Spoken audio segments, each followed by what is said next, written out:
Bonsoir, chers camarades des peuples d'Afrique. Soyez salués depuis vos positions respectives, depuis vos bords, depuis vos...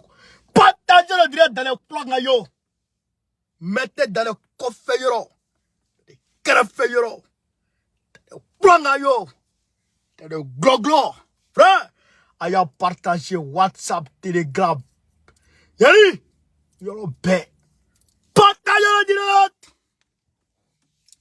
Partagez, camarades d'Afrique. Il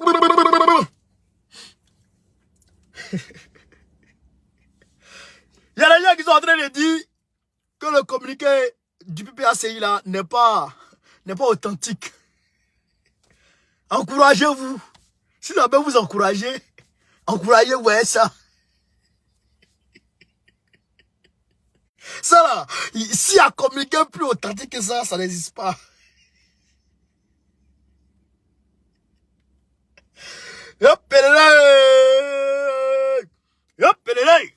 Camarade, Alassane Ouattara, je vous ai dit, depuis très longtemps, je vous dis, Draman Ouattara, il est pauvre. Non, pas il est pauvre. C'est un faux économiste. C'est un voleur. Je vous ai dit ça, non? Les gens ne me croient pas. Il a fait cas de séjour. Cas de séjour, ça n'a. Cas de séjour qui ne concernait pas les gens de la CEDEAO. On a critiqué. Mais c'est pour gagner l'argent. Il avait un péage partout à Abidjan et en Côte d'Ivoire. On a critiqué. Mais c'est pour gagner l'argent.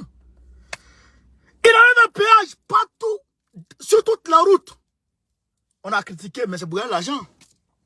Frère, il a augmenté les denrées alimentaires. Il a augmenté le pain. Il a augmenté l'essence. C'est pour gagner l'argent. On a critiqué. Mais il ne s'est pas arrêté là. Il a continué. Il a continué. Il avait même permis à point. Où je vous parle là. Les chauffeurs de Bakala, ils sont en train de refaire leur permis actuellement. Il y a beaucoup qui ont perdu leur permis, qui sont en train de refaire leur permis encore. Frère, et à côté de ça, Draman, il s'est associé aux opérateurs téléphoniques pour augmenter le coût des passes internet. Il a doublé. Je vais vous faire lecture. Quand on parle, les gens ne comprennent pas. Tout ça, là, il fait ça pour avoir l'argent. Hein. C'est pour avoir l'argent. Pendant le direct. On va parler, bien sûr, du Mali. Bien sûr, parce qu'il faut qu'on parle du Mali. C'est très important. Très, très important. Le combat du Mali, actuellement, est arrivé à un niveau où, vraiment, les 1 giga ne peuvent plus cerner. Les 1 giga ne peut plus gérer l'affaire. C'est les 10. Vous comprenez? Les personnes, frère, calées dans la géopolitique qui peuvent parler dedans. La Ouara, mettez-vous de côté, on va vous expliquer. Au Togo, le terrorisme, ça fait rage. Madi Doumbouya, on y tient. Donc, je vous donne lecture, camarades d'Afrique.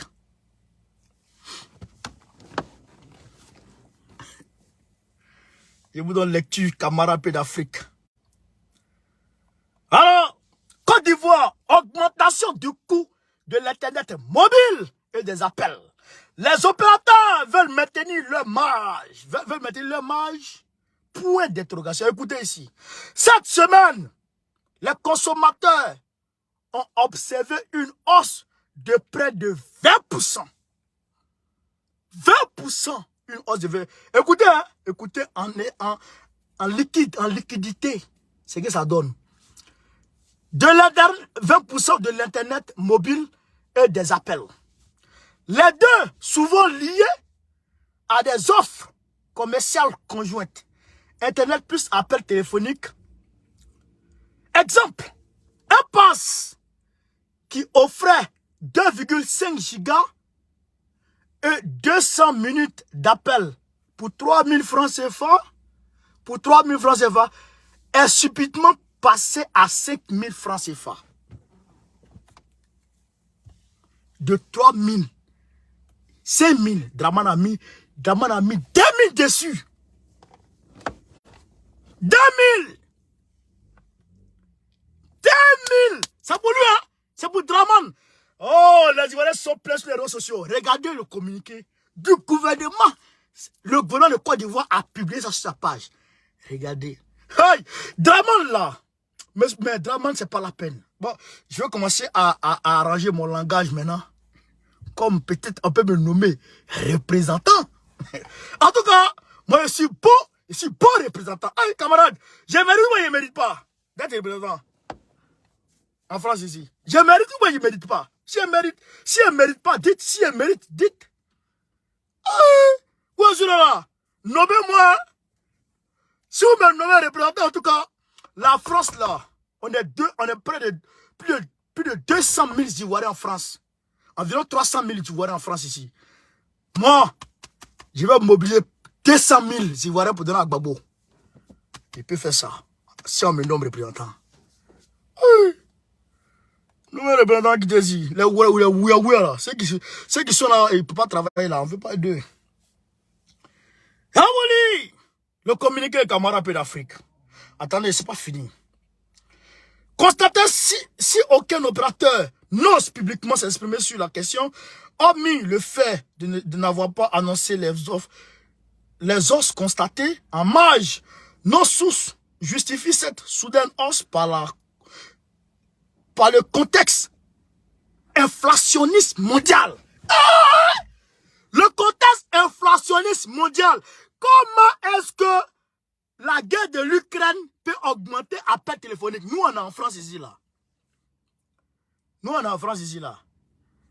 D'ailleurs, même eux, ils diminuent même. Ils diminuent. Quand tu les appelles, ils chient sur eux comme ça, là. Ils te proposent des choses. Ils diminuent. Vous comprenez? Ici,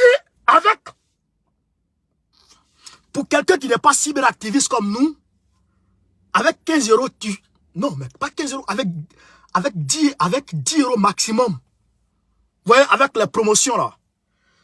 Free, je crois que c'est à la poste mobile. La poste mobile, c'est 9,99. Ça fait environ 6 000 francs. Tu fais tout le mois. Quand moi, j'étais pas cyberactiviste là, je faisais tout le mois ça. Je regardais match. Il faisait tout le mois ça. Mais aujourd'hui, comme je suis cyberactiviste, je consomme beaucoup. Je prends 15 euros. 3 fois 15. Ça fait 3 fois 15, 45, on va dire. Vous comprenez? Vous comprenez? Mais, en Côte d'Ivoire, le prix de passe internet et de téléphonie, le prix de la téléphonie mobile devient plus cher qu'en France. Alors qu'en France, le SMIC est, on va dire, 10 fois. Le SMIC en France est 10 fois le SMIC de la Côte d'Ivoire. Plus de 10 fois même. Le SMIC de la Côte d'Ivoire. Vous voyez comment Dramani, il a mis 2000 dessus. Maintenant, écoutez, ils disent que c'est lié au contexte inflationniste mondial. Mais surtout, la volonté de maintenir des objectifs de marge financière. Des objectifs de marge financière.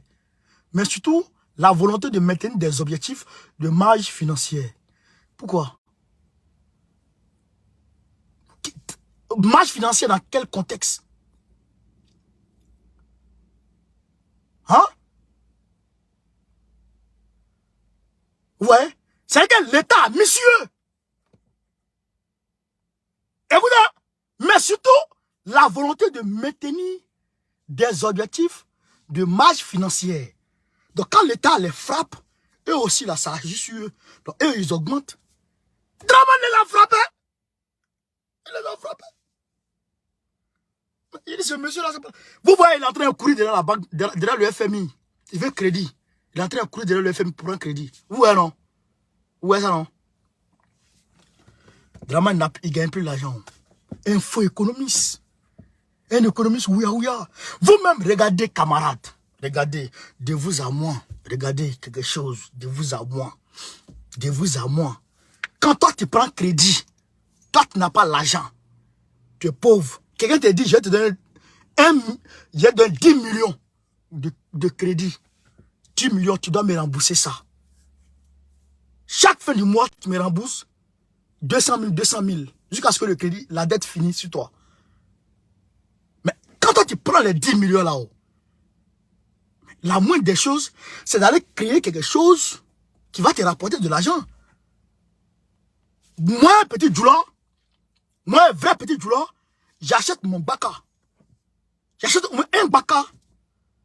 Et puis, j'ai même fait élevage. Pour que ça me rapporte de l'argent.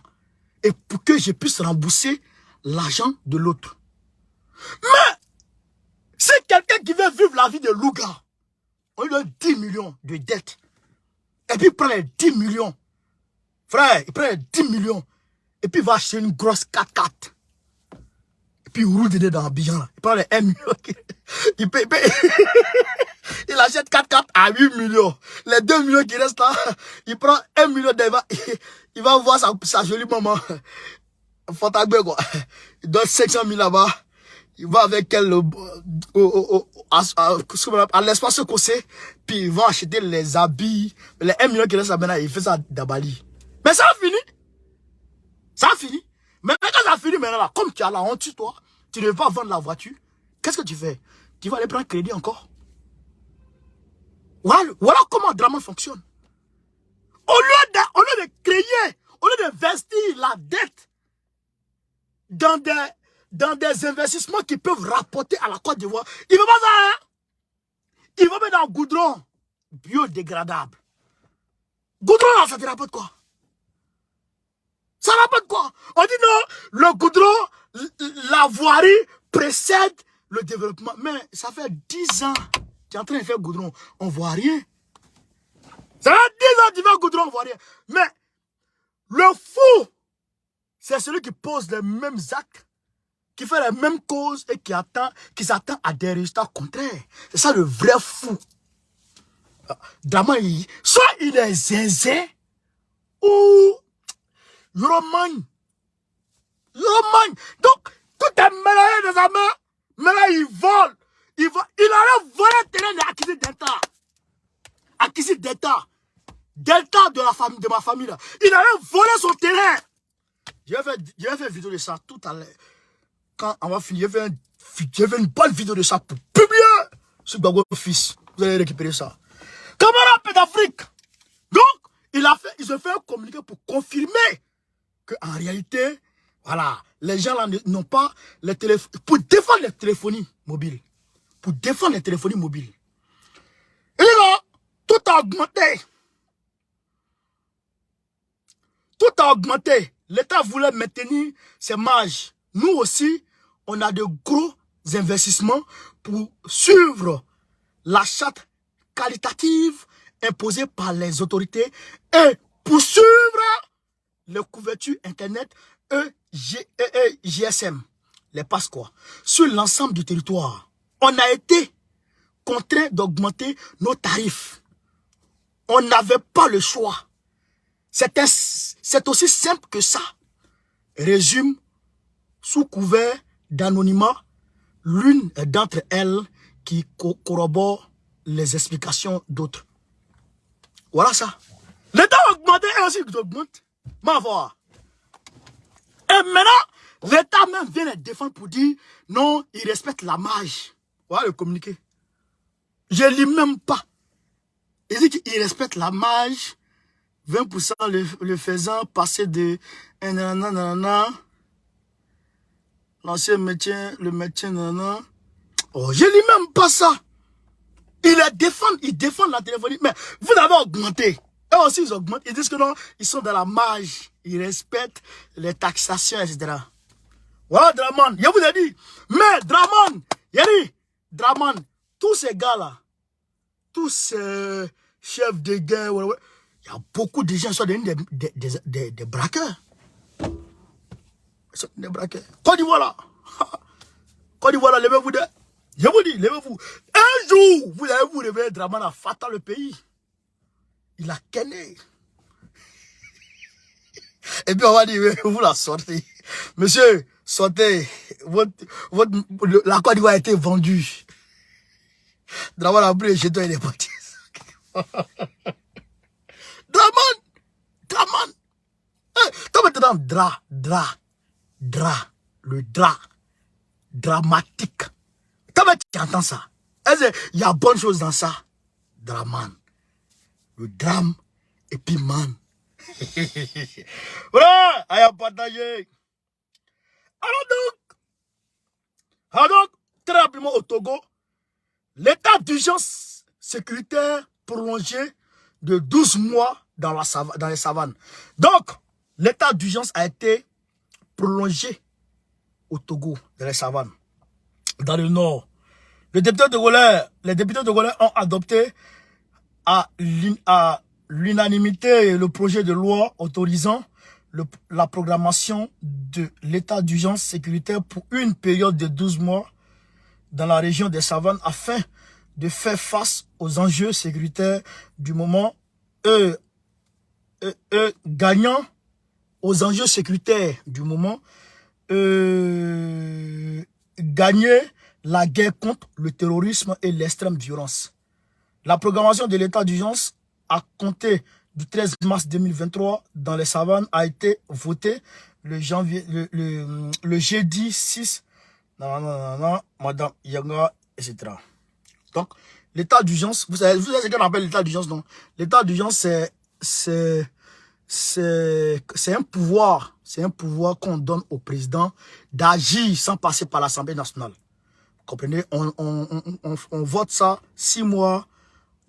Ça dépend des constitutions de chaque pays. Il y en a qui font 6 mois renouvelables une fois. Il y en a qui font 1 an renouvelable une fois. Voilà. Quand il y a l'état d'urgence, le président, il peut se lever comme ça et puis il prend une ordonnance. Et c'est qu'il gouverne par ordonnance. Il prend une ordonnance sans même passer par l'Assemblée nationale. Il y a des lois qu'il prend, il y a des actes qu'il peut poser qui nécessitent l'interrogation de l'Assemblée nationale, mais avec l'état d'urgence, il n'a pas besoin de ça. C'est ce que j'apprends que Ibrahim Traoré a pris aussi cette loi-là, l'état d'urgence aussi. Donc ça, c'est ça. Maintenant, ça c'est le Togo. Togo aussi, donc vous voyez que Togo, il y a le terroriste qui est en train de frapper là-bas. Là. J'ai appris aussi qu'il y a des terroristes burkinabés qui ont été arrêtés là-bas aussi. Voilà, des terroristes burkinabés qui sont de la population burkinabé. Vous savez que aujourd'hui là, c'est les populations des pays qui instrumentalisent pour leur donner les armes. Donc, il y a certains qui étaient allés opérer au Togo qui ont été arrêtés. À côté de ça, la France a proposé un nouvel ambassadeur au Burkina Faso. La France a proposé un nouvel ambassadeur au Burkina Faso. Ils sont en train de finir pour aller m'installer au Mali. Regardez ce que Draman Ouattara fait en Côte d'Ivoire pour trafiquer les Ivoiriens. Regardez un truc comme ça. C'est ça, elle a donné à la police municipale. Ça, c'est les trucs de 5 €.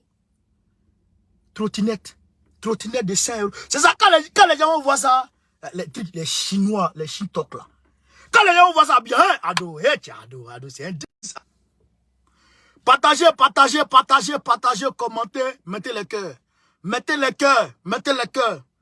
Quand les gens voient ça bien, ils disent, oh, ado, il est fort. Alors que ça, c'est là, c'est Yougos. Non, on ne monte même pas sur ça là. Non, on achète ça pour nos enfants ici. Ah, c'est quoi ça? Trottinette, Shintok. Trottinette, Shintok, on met un gyrophare dessus, on peint en blanc, bleu, et c'est fini. Ah, c'est des Shintok ça. Donc, voici le visage du nouvel ambassadeur que la France a proposé au Burkina Faso. Voilà. Donc, on va vite quoi. Comprenez? Parce qu'il faut qu'on parle beaucoup du Mali. Maintenant, le Sénégal, je vous ai dit, hey, camarades, vous qui êtes là, vous qui êtes en France, je vous dis demain, à partir de midi 00, je serai à la place Trocadéro, je vous attends là-bas. Si vous ne venez pas là, en tout cas, direct là, on va voir clair dedans. Je peux faire direct, si vous ne venez pas là, ça a chauffé, hein. Je vais faire direct une fois maintenant. Venez, hein? Venez, on est dans le combat là, venez. Vous avez vu ce qui s'est passé? Comment ils sont allés, comment Tebou n'était pas parti jeter nos frères dans le désert, non? 4000 personnes, ils sont allés jeter dans le désert. Il y a certains qui sont morts parmi eux. Certains sont malades. Nos frères noirs. Ça, c'est parce que il y a la déstabilisation politique qui est créée et qui est entretenue par Babylone dans nos États. Donc, on doit combattre frère, l'instabilité politique dans nos États. Tout ce qui peut engendrer l'instabilité politique, il faut combattre ça. Donc, le troisième mandat, là, ça crée l'instabilité politique. Donc ça, il faut qu'on combat ça. Voilà. Donc, voilà maintenant. Au Congo, oui, Congo, les choses sont en train de se faire. L'armée congolaise et puis les gens là. Bon, ça, on va revenir dessus en long et en large. Maintenant, il faut qu'on aille au Mali très rapidement. Il faut qu'on aille au Mali.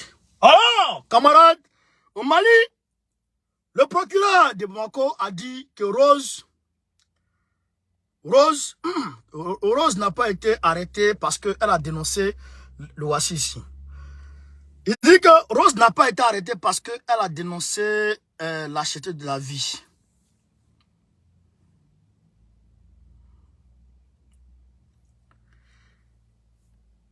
J'ai vu des gens dire que la bonne dame a été arrêtée parce qu'elle dénonçait la flambée des produits de première nécessité. C'est faux. Il dit c'est faux. Elle fait cela depuis longtemps. Mais personne ne l'a arrêtée. D'ailleurs, j'écoute une radio sur place qui dénonce tous les jours les prix. Arrêtons. Donc, lui, ils acceptent la liberté d'expression. C'est ça qui était mon problème. C'est ça qui était mon problème. Il dit, arrêtons de dire que c'est à cause des dénonciations de vie chère que l'on enferme des gens. Il dit, on a qu'à arrêter de dire ça. Non, personne n'a été enfermé à cause de cela. Écoutez très bien. La femme, Tata Rose, sait qu'elle n'a pas été écrouée à cause de son combat contre la vie chère. On l'a interpellée une première fois, pour la conseiller. Ils l'ont interpellée une première fois pour la conseiller. De plus, on l'a même dit, si elle veut de continuer à dire que les prix des produits ont augmenté, mais qu'elle est en train de glisser sur un autre terrain. Il faut arrêter car on te voit venir. Donc, ils ont dit à Rose, tu es en train de dénoncer, oui. Mais malgré dans ta dénonciation, tu es en train de glisser sur un terrain. Voilà pourquoi j'ai dit ce jour. J'ai dit, si Rose a été arrêtée parce qu'elle a dénoncé la cherté de la vie, j'ai dit, je ne suis pas d'accord. Voilà le procureur en train de me donner raison ici. Vous comprenez? Souvent, quand on dit la vérité, ce jour-là, j'ai vu, il y a les yeux, le visage de beaucoup de Maliens ont rougi ici. Beaucoup de Maliens étaient fâchés. Ben, je dirais beaucoup d'Africains étaient fâchés. Quand j'ai dit ce jour que je ne suis pas d'accord. Pourquoi on arrête quelqu'un parce qu'elle dénonce la vie chère? Le procureur dit ici, on n'arrête pas les gens pour ça. Le procureur me donne raison pour dire qu'il n'a pas arrêté Rose pour ça. Mais s'il disait qu'il avait arrêté Rose pour ça, il allait l'attaquer. Il dit qu'il n'a pas arrêté Rose pour ça. Il a arrêté Rose pour autre chose. Dans la dénonciation de... Il faut dire que dans la dénonciation... Parce que, vous savez, nous les cyberactivistes, nous les personnes publiques, nous là, souvent les gens nous contactent. Les gens nous contactent pour nous proposer des choses. Souvent les gens influencent nos sorties. Les gens influencent nos sorties. Moi, quand je cause avec quelqu'un au téléphone qui dit, ah bon, il faut dire ça, faut attaquer. Il y a un truc qui t'a envoyé là, il y a une vidéo qui t'a envoyé, il faut taper dessus.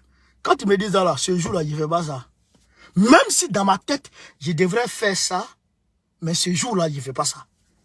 Parce que je n'écoute pas les gens pour faire mes choses. Je fais les choses, je prépare mes directs moi-même. Bon, si je prépare mes directs en 2-3 minutes, quoi. Ouais, parce que c'est un talent d'orateur qui est inné. Donc, il dit qu'il n'a pas arrêté Rose pour ça. Donc, il faut dire que Rose est glissée sur un terrain. Peut-être qu'elle a été influencée par des politiciens et qui l'ont amenée à faire des choses en bas que nous ne savons pas. Mais Le procureur dit, il ne dira pas ce qu'elle a dit. C'est le chef d'accusation réel. Même là, il dit, même la deuxième fois que l'on l'a arrêté, on l'a amené au parquet. Après, on l'a ramené au commissariat pour dormir là-bas. En garde à vue, quoi. C'est pour voir comment elle allait réagir. Entre-temps, elle a accordé une interview à une web TV pour dire que si c'est à cause de la cherté de la vie qu'elle ne veut pas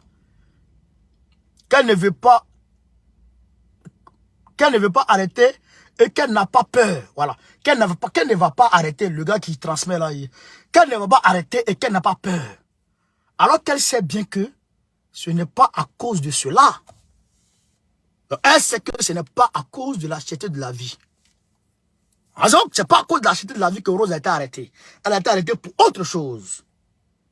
Donc ça, moi je ne suis pas dans ça encore.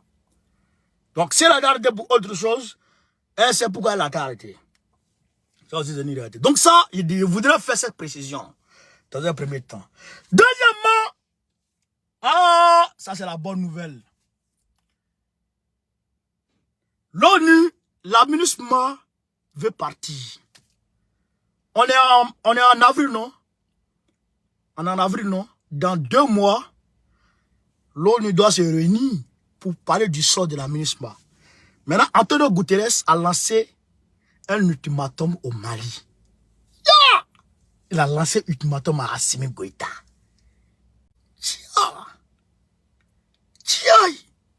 Écoutez ce qui se passe. Antonio Guterres dit,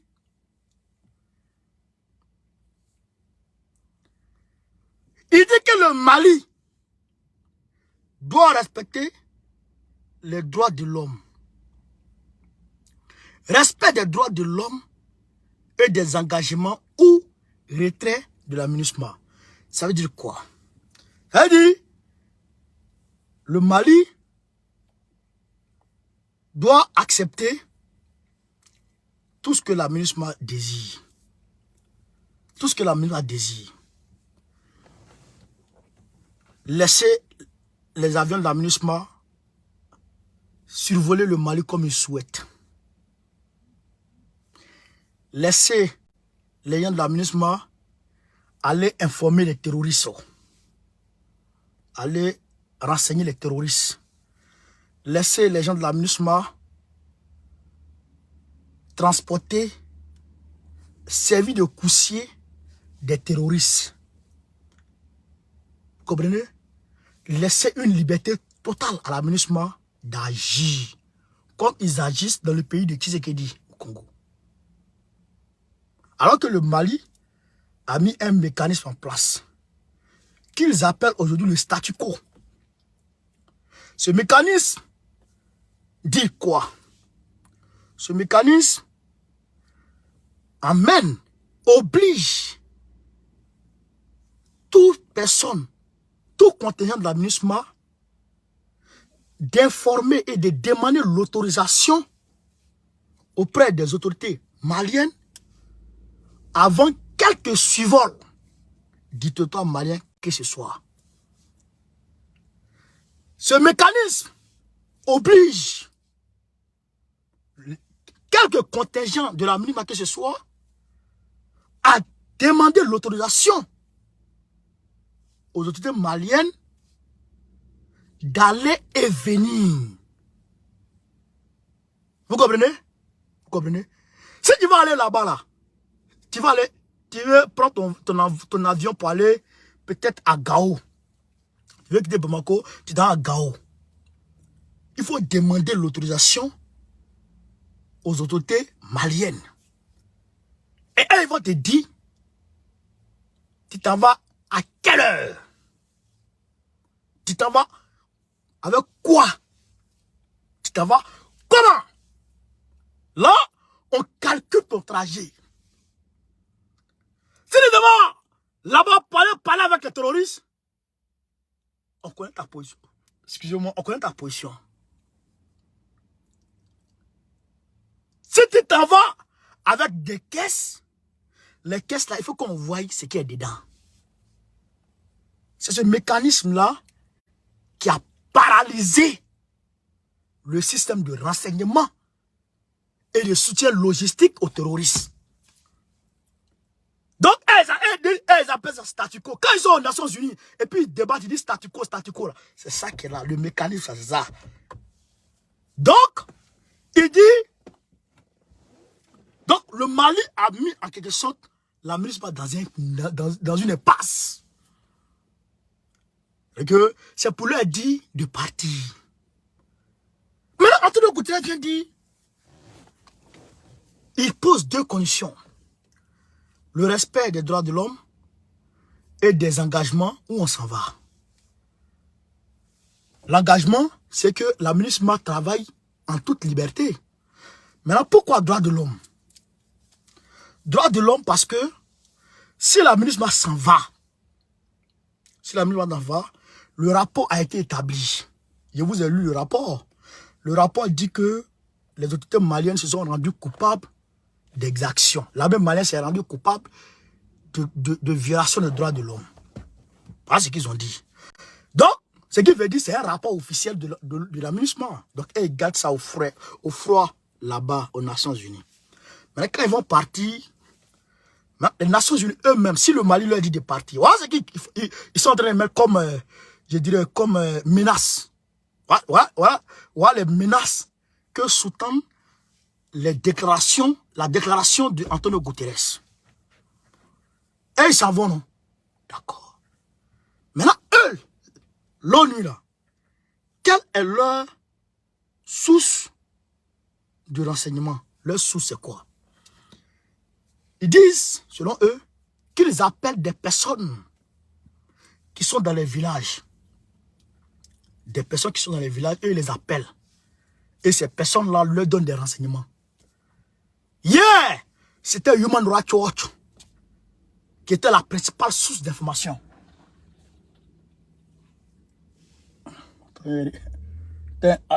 Attends, bien ça. Faut bien ça. On va se voir un mal à taper. Donc, c'était Human Rights Watch qui était la principale source de renseignement, qui mentait, qui disait que les cadavres sont faits ici. Mais Human Rights Watch, aura tout à raboyer. Maintenant, qu'est-ce qu'ils font? Ils disent qu'ils ont appelé des gens là-bas, au fin fond du Mali, là-bas, et qu'ils ont communiqué avec eux, et que ces personnes ont dit que l'armée malienne est venue avec les Russes. Ils disent que des Blancs, hein. Donc, probablement, ils disent des Blancs, probablement des Russes. Ils ont tué les gens, hein. Ils ont tué toute cette famille, et puis ils ont tué toute cette famille, et puis ils ont dit, mais qui a dit que ce gars a dit vrai? Qui a dit que ce gars que tu as appelé a dit vrai? Et puis ton appel là, nous on n'a pas vu. Nous on n'était pas là quand tu l'appelais. Tu l'appelais quand, à quelle heure? Vous avez fait combien de temps au téléphone?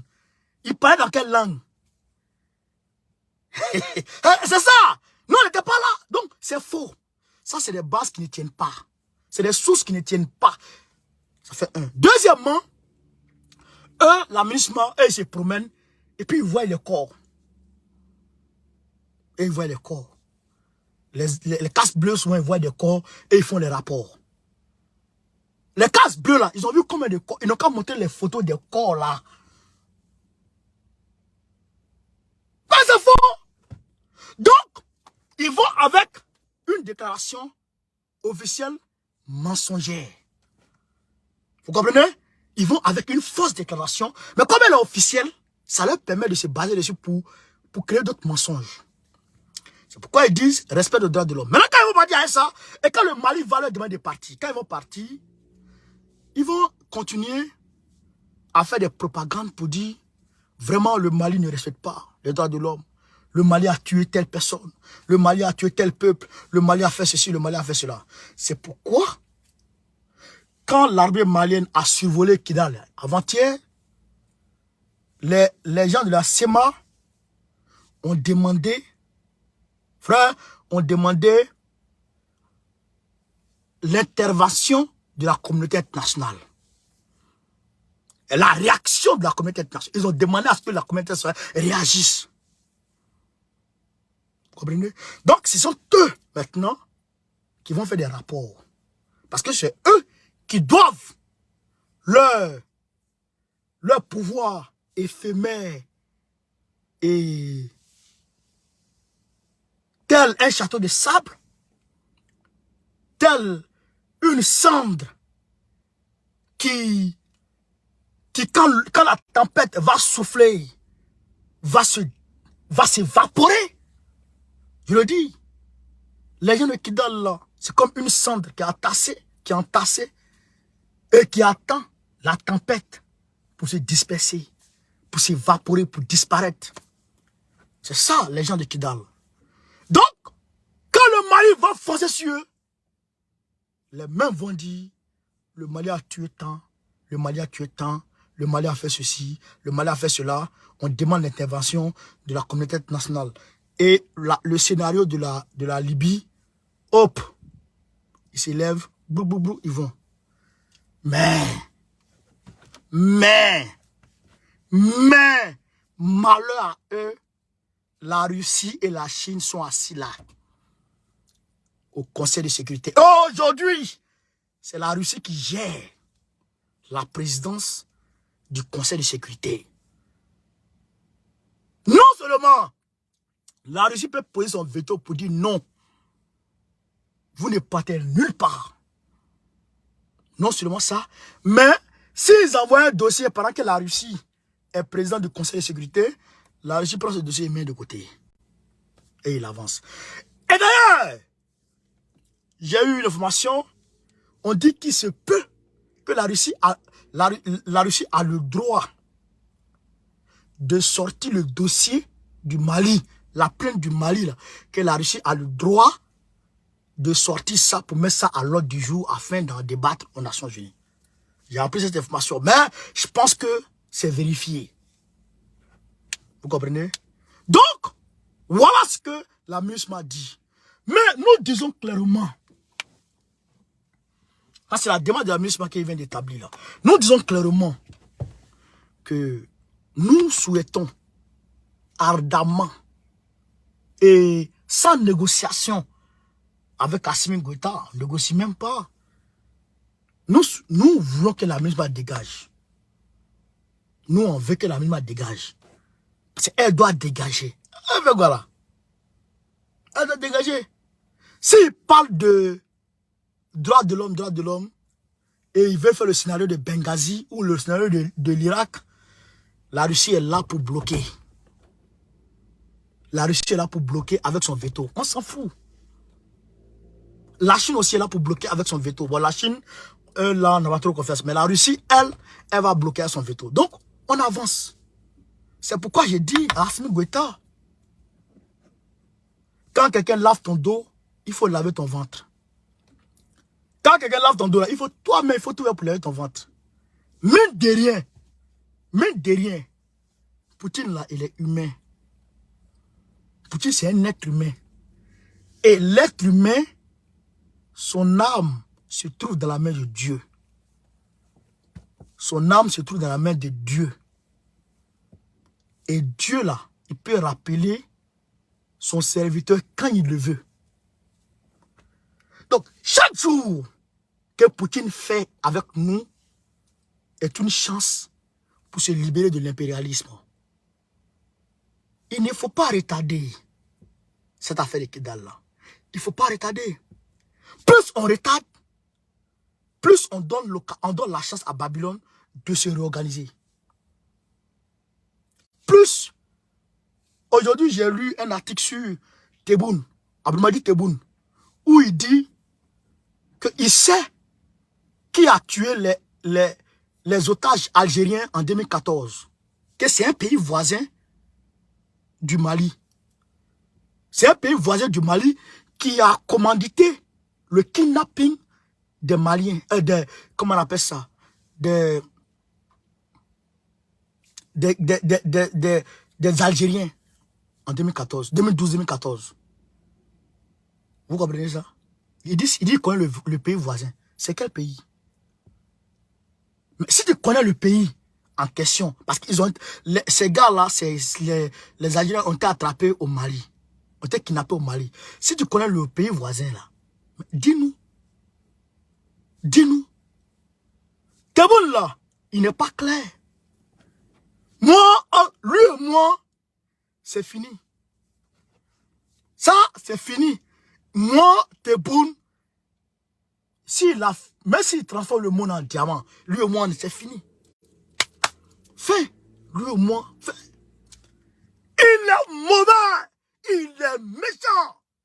Et il est raciste. Tebboune, que vous voyez là. Tebboune, que vous voyez. Celui qui a donné les gens de la CEMA là. Il a donné. Lui, il veut l'espace là. Il veut que les Touaregs, il veut que l'Algérie enjambe cette partie-là. Ben, il y a un territoire. Il y a un territoire à la frontière avec l'Algérie là. À un temps, il y a eu un conflit, un petit conflit. Et il guette ce territoire-là.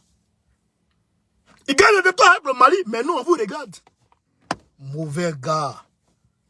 Donc, vous voyez un peu ce qui se passe. Donc, nous ne voulons pas que Assimi Goïta renouvelle cet accord avec la MINUSMA. La MINUSMA doit dégager. Chaque jour qui passe est une chance qu'on doit saisir. Parce que si Poutine tombe, on ne sait pas qui va venir. Si Poutine tombe, on ne sait pas qui va venir. Yeah! Staline a poussé les frontières de l'Union soviétique jusqu'en Pologne, grâce au pacte de Varsovie. Khrouchtchev a maintenu. Des présidents sont arrivés. Quand Gorbatchev est arrivé là, il n'a pas pu maintenir. Il n'a pas pu maintenir la frontière de l'Union soviétique. Et puis le mur de Berlin est tombé. Et puis les pays ils ont démembré les pays de l'Union soviétique. Et ils sont rentrés dans l'OTAN. C'est à ce moment les Lituanie, les Pologne, les Gnémé, tout cela sont rentrés dans l'OTAN. C'est grâce à cause de Gorbatchev. Mais si elle est capable, comme Gorbatchev succède à Poutine, qu'est-ce qu'on fait? Qu'est-ce qu'on fait? Pas de problème. Donc aujourd'hui là, pendant que Poutine est là, on est sûr que le gars là, il est vrai. C'est maintenant qu'on doit agir. C'est maintenant qu'on doit agir. Et libérer totalement le territoire malien des terroristes. Jetez-les de côté. À côté de ça, je vois les journalistes qui disparaissent. On dit qu'il y a un journaliste qui a disparu aujourd'hui. Il y a un journaliste qui a disparu. Les gens sont allés manifester pour la libération de Rajbach. Il y a des gens qui sont allés manifester pour la libération de Rose. C'est des choses à ne pas négliger. Je sais de quoi je parle. Je sais de quoi je parle. Le journaliste qui a disparu, il faut le chercher. Je sais que Assimi Goïta s'emploie à le faire. Donc, je sais qu'il sera très rapidement retrouvé. Et on saura quelle était la cause de sa disparition. Rose, etc. Le procureur a fait un communiqué aujourd'hui qui est clair pour dire que Rose, elle sait pourquoi elle a été arrêtée. C'est bon. C'est bon. Et les manifestations, il faut que les communicants du Mali pro-Assimi Goïta accentuent la communication. Il faut accentuer la communication. Il faut leur tirer le tapis sous les pieds. La communication. Surtout la communication. Je sais de quoi je parle. En 2000, après 2000, en 2001, Camara H a été tué. Des gens, des domiciles de certaines personnes ont été saccagés. Tiken a dit que sa maison a été saccagée. Comprenez? Ouattara, écoutez très bien, hein? Écoutez très bien. Novembre 2000, alors que Gbagbo a pris le pouvoir, dans le feu de Guy Robert qui était militaire, Ouattara a fait sortir ses militants. Écoutez, pour les envoyer dans la rue. Et quand il les envoie dans la rue, pendant que Gbagbo est en train, les militants de Gbagbo étaient en train d'affronter le pouvoir militaire de Guy Robert, certains sont tombés. Certains des camarades de Gbagbo sont tombés. De nos devanciers camarades, il y a certains qui sont tombés. Les gens de Ouattara et ses supporters, les Français, etc., sont allés prendre ses corps, certains de ses corps, pour aller déposer devant le QG de Ouattara. C'est ce que vous dites, écoutez, hein? Et ils ont appelé la presse internationale. Et la presse internationale a filmé pour dire que c'est les pro-Ouattara qui ont été tués. Gbagbo il s'est assis, il n'a même pas encore fait un jour. On dit que Gbagbo a tué les gens. Vous comprenez? C'est de là que le dénigrement médiatique, sectaire, communautaire, a commencé contre Gbagbo. Après novembre 2000, en 2001, Camara H, etc., et l'opération qui est survenue, etc., est survenue. Mais entre l'affaire des Camara H, là, il y a eu ce qu'on appelle le complot de la Mercedes noire. Ça, c'était en janvier, la nuit du 7 au 8 janvier 2001. Le complot de la Mercedes noire. Là, les IB, là, IB de Ouattara, là, IB qui a été tué, là. Il était, le commandant Fognon, là, il était garde du corps de Ouattara, avant que Ouattara ne soit ce qu'il est aujourd'hui. C'est lui qui était à la base du complot de la Mercedes noire pour aller renverser Gbagbo.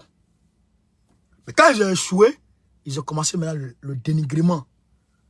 Ah, il y a un journaliste qui a été assassiné. Ah, Camara H est mort. Ah, ils ont raté Tikenja.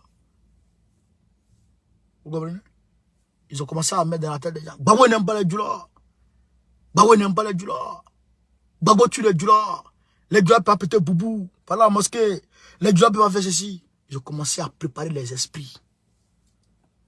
Ils ont commencé à préparer les esprits.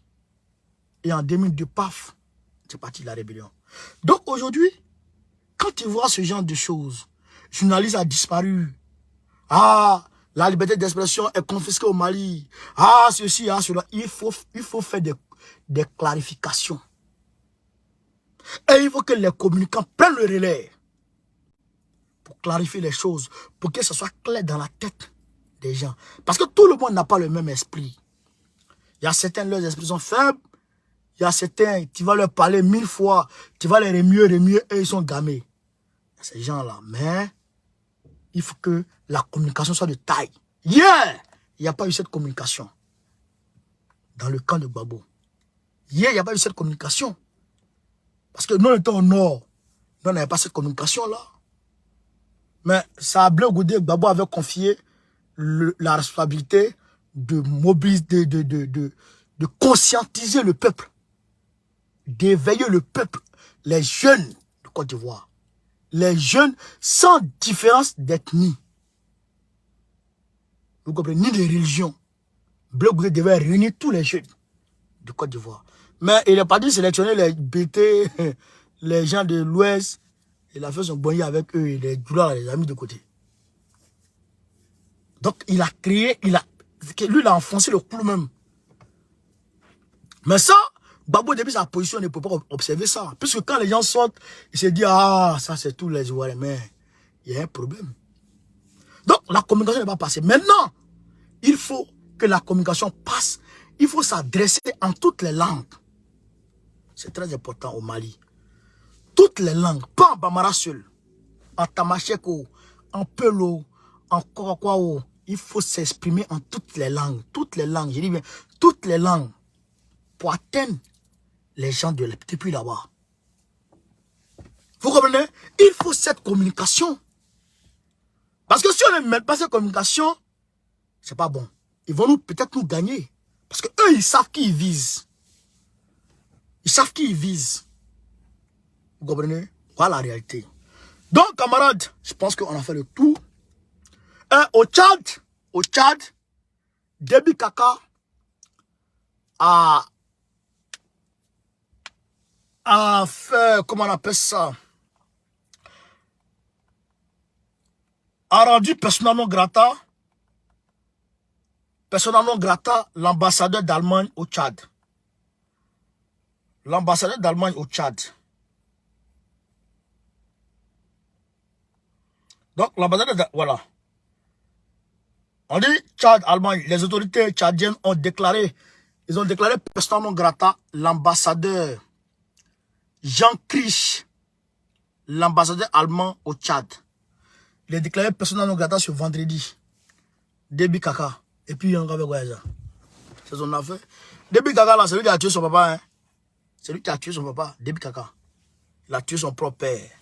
Donc, camarades, je vous dis merci de m'avoir suivi. Je vous dis merci, merci, merci encore. Partagez, partagez et partagez le direct. Sur ce, Gbagbo ou rien, Gbagbo ou rien, Gbagbo ou rien, Gbagbo comme ça. Très prochainement, Gbagbo, président de la République Côte d'Ivoire, Gor Carré, Goïta ou rien, Soudian Domia, Fossin Touadéra, André Rajuna. N'oubliez pas demain, le 8 avril, samedi demain, là, à la place Trocadéro. N'oubliez pas, tout le monde venez, on se voit là-bas. On va manifester contre Macky Sall. Je vous demande de venir. Merci camarades, ensemble. Ciao, ciao.